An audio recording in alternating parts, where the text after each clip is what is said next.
Everybody, we're going to get started. We're going to get started. For everybody who doesn't know me, my name is Elena, and I am over professional development here at ACERO. And some of you know, that we have started what is an interview series where we're having much more intimate, more informal conversations with experts and leaders across the field. And today we are super excited for this wonderful man that you see next to me. His name is Michael, and his book is coming out. If it's not out, it's going to be out in a couple of days. It's Hope in the Library, and I heard about it, and I just thought it was so wonderful that it would have been perfect for people to hear about. So, a few things that you need to keep in mind. In the upper corner, you should see where you should be able to type in questions. I would say type your questions in as soon as you think of them, to make sure that we have time to answer them before the hour is up. So you can do that at any time. There's also where you can actually, give, kudos and things like that within the platform, which is a little bit different. We do have the captions too, and so you can click on that and adjust it as needed. And this is being recorded, and it will be on our YouTube page for all of our other interviews in about 2 business days.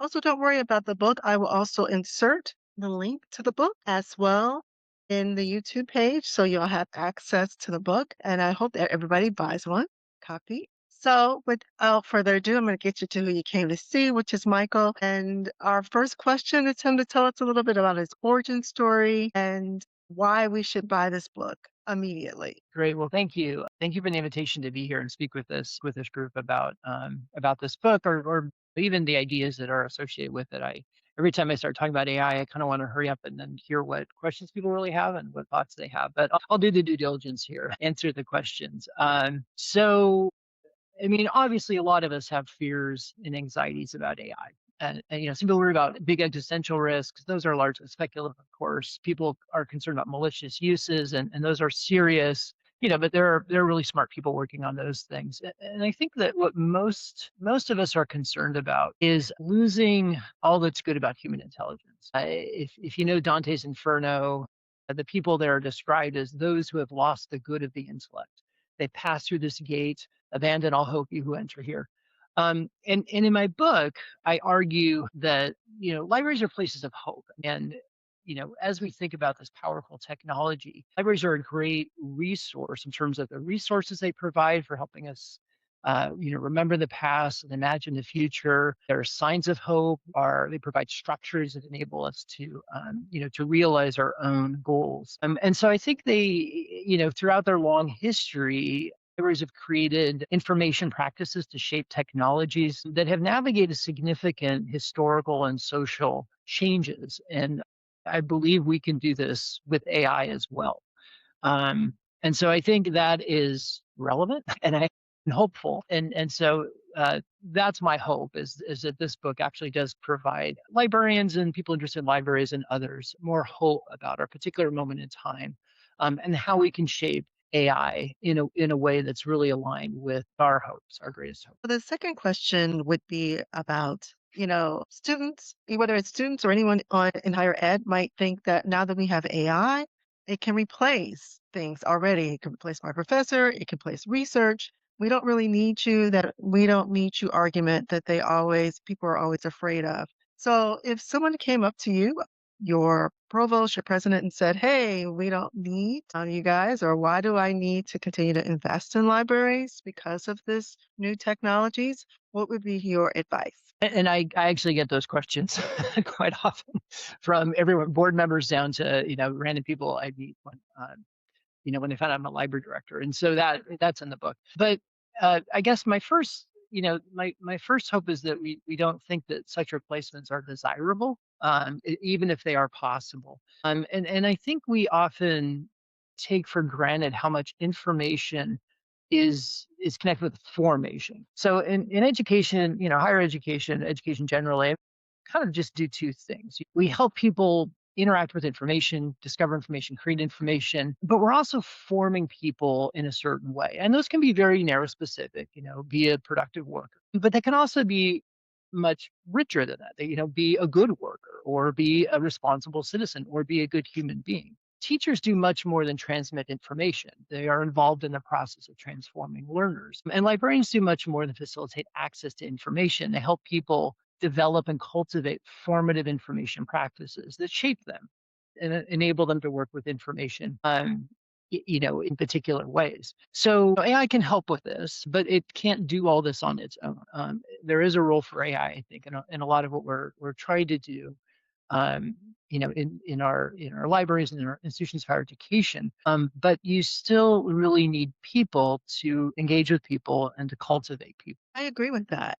But I also could see somebody in the audience that reads, like a specific example of what I can tell people because I don't know if our messaging. I mean, what we're doing, in my library right now is we're doing a lot of work with AI research tools. And so, these are powerful tools that can accelerate the discovery and analysis of information. But, somebody has to select the tools. Somebody has to analyze the tools if they're good, if the data is good, if the models are explainable, if they're working the way they should, auditing them. And they need to teach people, students and faculty, how to work with these tools, not just in effective ways, but in critical ways, because these tools aren't perfect and these tools don't do everything. And they need to understand how to supplement or add to what the tool can do, because they don't replace the work we do as teachers and as researchers.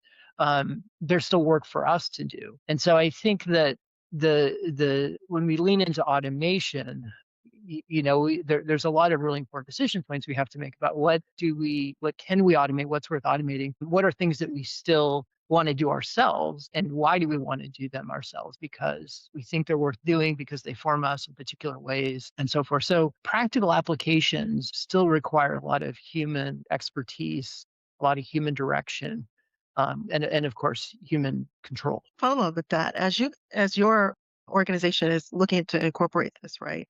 How do you guys figure out workflows of because there is probably things that AI would do better that even with the human touch, we would need to train people to be able to do it without the fear that you're training them out of a job.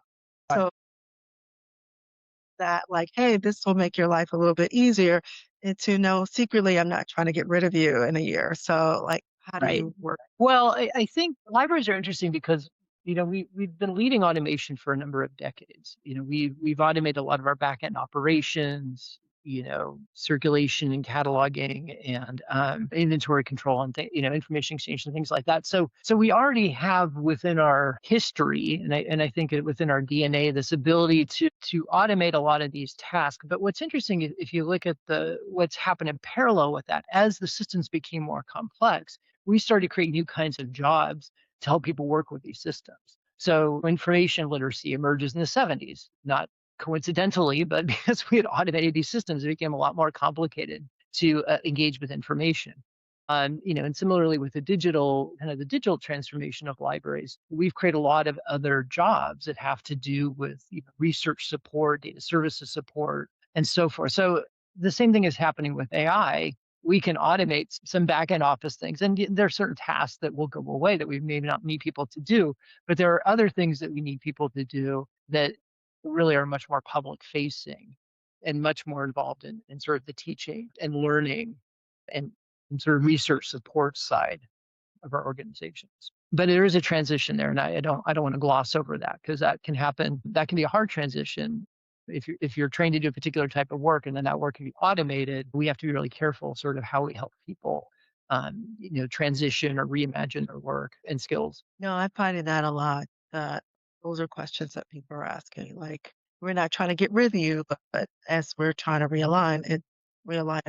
And I think that, I've been a library director for 15 years and kind of library leadership roles for about 20. And so over that time, I've seen people move a lot more into public facing roles. So, the teaching load and demand and needs have risen. And so I've helped people kind of transition out of more, kind of technical services jobs and more sort of public facing jobs. And so that's been overall largely that's been a good shift, because then people see the library more as engaged in those human relational interactions that we do when we're teaching or we're helping people with various things at various service points. That will both And you were cutting out on me there a little bit, so I didn't get the whole question. of the AI to excite and to protect them from misinformation. So how do you balance both? Right. Good point. As I said earlier, one of the things that's been really interesting over the last couple of years is as we brought in these AI research tools, into our information literacy program, we've been able to be transparent about how we selected these tools, the kind of ethical and technical analysis we did of them, and we can explain, here's the scholarly data it's working on, here's how it's working, so they're largely explainable, here's how it's been fine-tuned so the outputs are good, here's how it can complement your work and not replace your work, and here's how it actually has less of an impact on the environment because these are not big models that are being constantly retrained on your data because we're not we have the right kind of protections in place. So by training students to use these tools and pointing out their limits, these are still emerging. I haven't found any of them to be perfect, and I don't know that we'll ever get there. They're getting better, but understand the limits too, and sort of the role of the human in assessing that. But as we train them to use these specific tools, that competency, that technological competency is of course transferable to other tools. And they begin to say, oh, these tools don't have good data. The data is biased. These tools are opaque. We don't understand how they work. They're have a massive impact, you know, negative impact on communities or the environment because of how they're designed or how they run. What's exciting to me is this seems like kind of a new frontier for information literacy. For want of a better term, it's a certain kind of systems literacy. So we've done source literacy for a long time, right? And then with the internet, we had to do more kind of structural or network literacy. But now we need to, when working with these models, we really need to have some kind of systems literacy so that we can understand if the outputs are even worth looking at in the first place. Kind of like we do the website, right? We figure out if, depending on who's pointing to it or where it sits in the network, we say this is not even worth doing the source analysis because of the network. No, no, no, that makes a lot of sense. So this is the last question. I'm heading this up for people who are reflecting and thinking. So you can start the questions in the question box. So we'll be ready for it after this question. And this final question is fast forward 10 years, but even 5 years, as fast as things are going, what do you think that the students' interaction with the new academic library been incorporated with AI? And what do you think we were doing really well? And what do you think that things that we should be working on in order to get to that space? Yeah, it's such an interesting question. In some ways, I think uh, many things may seem the same on the surface. Students in the building working at desk by themselves or in study rooms with others, working with like devices and writing surfaces, getting help from people, for different reasons in the building. But everything will be smarter. The devices, the surfaces, the rooms, the people, and the machines that people are interacting with. I think that one of the things that's been interesting about the digital transformation is, we haven't moved everything online to digital, right? We tried that during COVID. It had huge downsides, some good things, but huge downsides because we kind of lost the physical dimension of the library, that sort of that hybrid library I always talked about, in the 90s. So I think that the AI actually helps us turn back more toward the physical world in ways that other digital technologies may not have, because it is, it can be embodied in things or it can be disembodied, and it just can be integrated in a lot more dynamic objects. And so I think that what might be different is the kinds of spaces that we need in buildings for students to have that interaction with the technology, but also with each other. Again, we have that now to a certain extent, but I imagine we probably need more than kind of traditional, cubicles, study rooms, but we need other kinds of dynamic environments where, humans and artificial agents can kind of interact, in the information kind of discovery and creation process. So I think the opportunities that we have here is to really understand the differences between human and artificial intelligence, and how do we leverage the distinctives of both so that we can do things we haven't done before. So I imagine there'll be some surprises in there too that I can't imagine yet. I like to point to, and throughout the book, I like to point to the importance of both continuity and discontinuity in our very long history. No, no, I think you're right because I do think the AI tools will get better. I mean, they're a lot better than they were last year. So you're right. We would still, even as humans, we would still have to evolve as quickly as we could have to continue to keep up. So we have some questions in the box. Okay, good. The first question is, how do you approach the search for that do not utilize generative AI models, ethical, environmental negatives? I want to make sure I didn't get the whole question, but I don't want to miss any piece of that. Could you? How do you approach the search for tools that do not utilize generative AI models that do have serious ethical and environmental negatives? So we have an evaluation tool we use when we look at any AI application, whether it's a new one we're looking at or it's something that's been flipped on in one of our current systems. And so we ask a lot of questions about what are the sources of data, what are the foundation models that this is using? Can you explain to us what it does and how it works and how you fine-tuned it? And we of course have a whole series of compliance issues around data and privacy. That exists for everything else already. So we are looking for models that are not these large, I mean, not the big foundational models everybody has access to, which are not that well fine-tuned. So we're looking for specialized tools that have been very thoughtful about how they're built and about the kind of ethical considerations that we have as libraries. I mean, I've actually been impressed, with the vendors that I've worked with, that they are starting from the point of we're trying to build more ethical tools that are reliable, stable, minimizing, sort of hallucinations or false outputs or errors, and that, as I said earlier, have less of an impact on the environment because they're not being constantly retrained on every time they're fed more data. So they're just leaner, simpler, smaller tools. Okay, the second question is, how do you approach the search for tools that do not utilize generative AI models that you do have? Oh, is where do you suggest librarians or higher ed instructors to start when taking advantage of AI in the classroom, library, workplace? That's an interesting question. I mean, there are applications in every department of the library.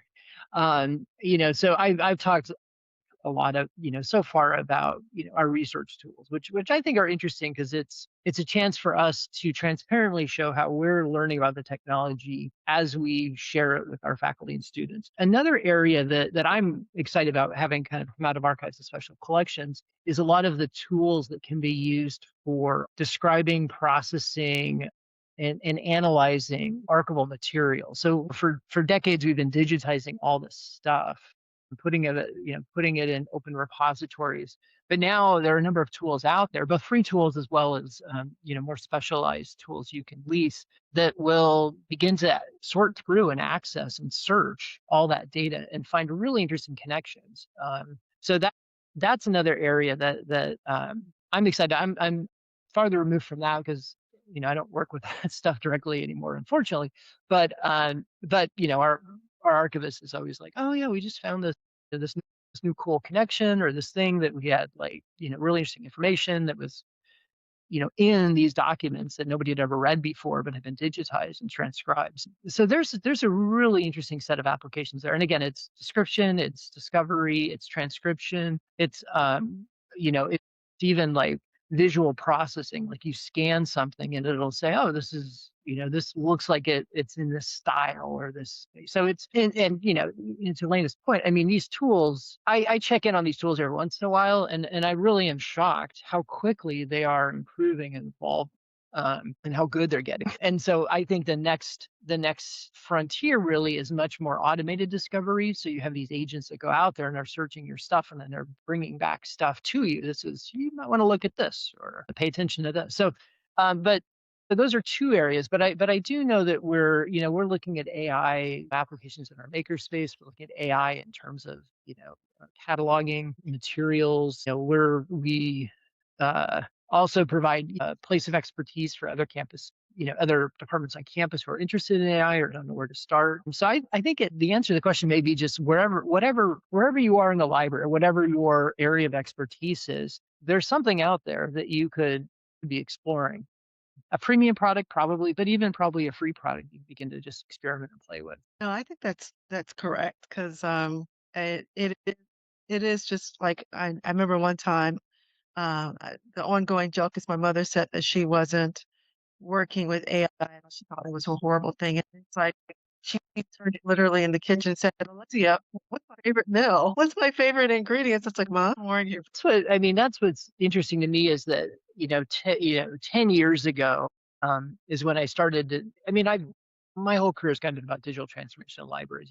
As a library school and all the jobs I've had, we're always trying to figure out what to do with the digital dimension or augment this for our work. But it was about 10 years ago when I started thinking, AI is probably the thing to start paying more attention to. And we were all using it in some form. It was GPS or it was Siri or Alexa or just facial recognition on our phone or transcribing, text. Um, but what was curious to me is that a lot of people I talked with, that I first reach out to, faculty colleagues and library colleagues, and but people thought it was sort of this adjunct thing or this sort of adjacent thing to everything else they were doing. And I was like, well, yeah, AI is important. It's kind of everywhere, but I don't think it's that important.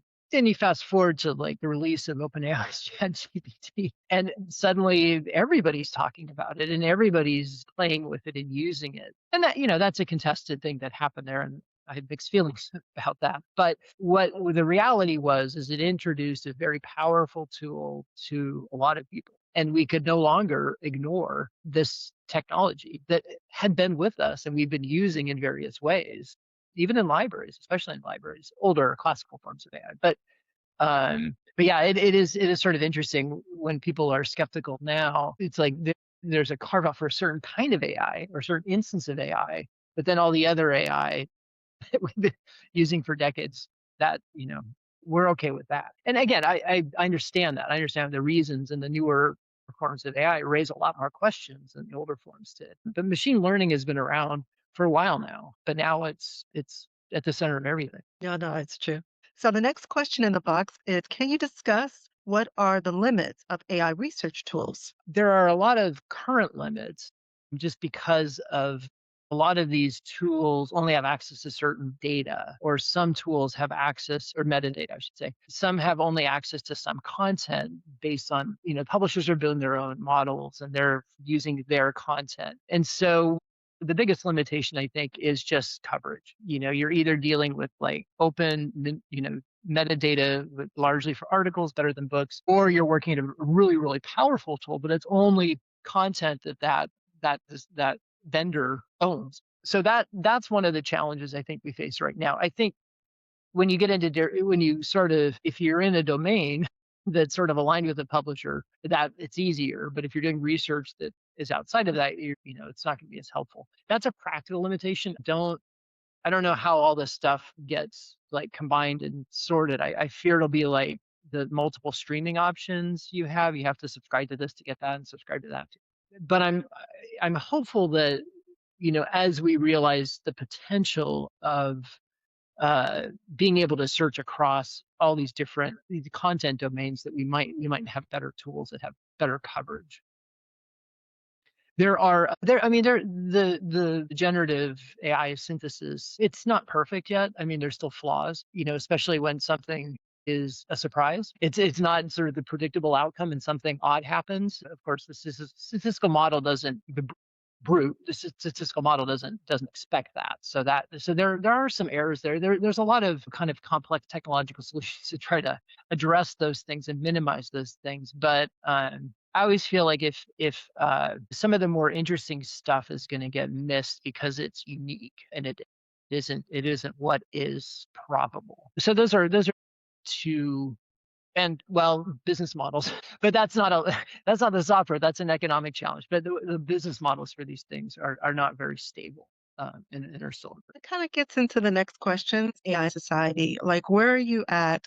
Are you feeling that AI are underhyped? And what about the AI is going to replace us in the next 5 years and we'll all be out of a job and the world for professionals are bleak. I mean, where do you feel like you're at in that whole spectrum? I mean, I do believe that there will still be a value for professional expertise in many different domains. I think, well, I know the challenge right now is companies don't really know how to or whom to hire at this point. And so looking for a job right now, you're seeing um, people without sort of specialized skills. People who don't actually, I should say, people who don't have years of experience are having a hard time getting a job because entry level jobs are asking for 3 to 4 years of experience.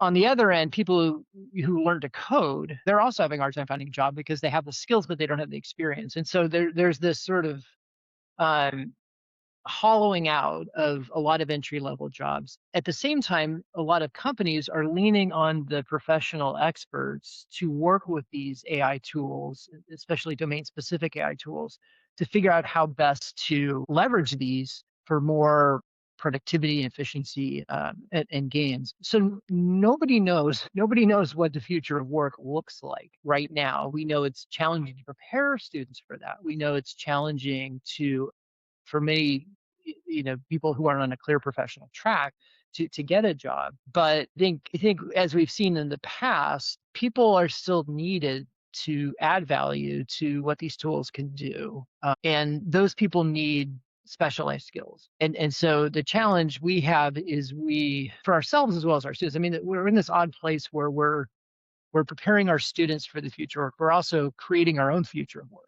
And so we're sort of doing this together. And so, those of us who have, expertise in certain areas, we can work with these tools better because we know when they're wrong and we kind of know how they should be designed and what they should do. So how we help students develop those contextual competencies, professional, disciplinary, as we help them learn this technology, that is sort of what we're trying to figure out in higher ed right now. And there's a lot of other human skills that we want to cultivate: creativity, curiosity, care, collaboration, and so forth, along with these technological skills. But we have never had a learning outcome that was actually opposed to other learning outcomes. So AI, you can automate this stuff. I mean, going back to my earlier questions, AI can actually, without intention or resistance on the part of people, students will let AI do their work for. But then they're not developing the skills they'll need to actually work with AI in the future. So I'm optimistic in the sense that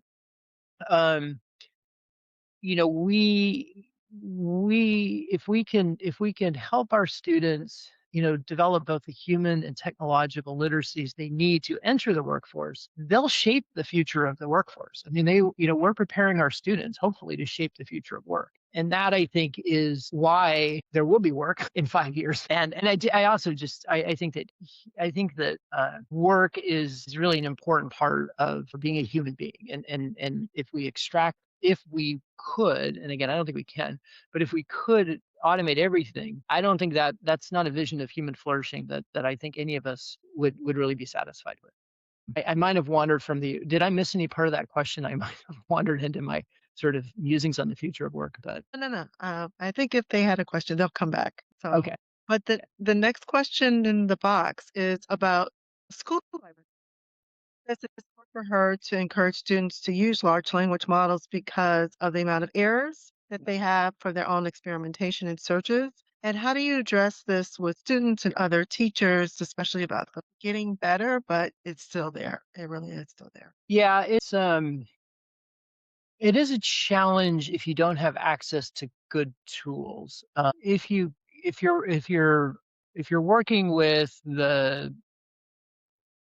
well, let me back up. So one of the things that I see a lot is people are using the wrong tool for the wrong thing. So the first question is, are you using the right tool? There are a variety of LLMs and other generative AI tools out there. So, you know, are you is this the right tool for the task? Now, If it is, then, for example, do not ask a generative AI model to give you a citation. I mean, you can force it to reveal its sources. You ask it to create bibliography, you know it's going to happen, right? So that's the first point is finding the right tool to use for the right instance or a situation, whatever it is you're sort of teaching or doing.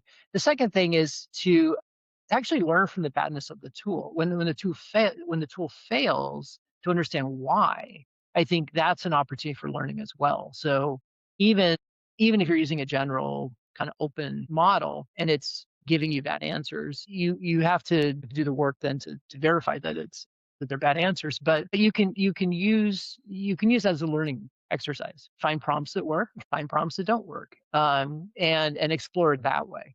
To put too much trust in even the right tools, at this point is I think is reckless. I agree with you. I was watching someone who said that the best prompts is like after, like when you're asking for research or something more complex, ask the large language model to rate if the confidence that they're giving you the right answers. And I tried it, and it does tell you, like, I'm only 20% confident. I'm like, oh, thanks a lot.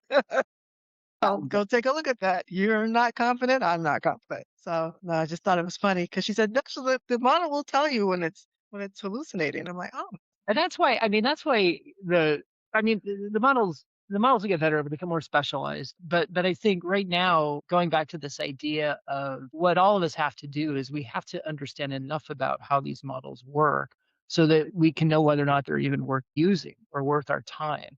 Because nobody wants to spend their time verifying the citations that ChatGPT is generating, right? I mean, that was sort of our first like, oh, or everybody has their story. I put this in the ChatGPT and it made up something. Everybody has that story, and they're usually pretty funny. But I do think a lot about how do we really develop that kind of systems literacy. And again, the shift we had to make with the internet, where we spent a lot of time analyzing a website that never even deserved the attention in the first place. And you could have easily figured out this is not even a site worth looking at because nobody links to it, or it's not something that anybody else is validating.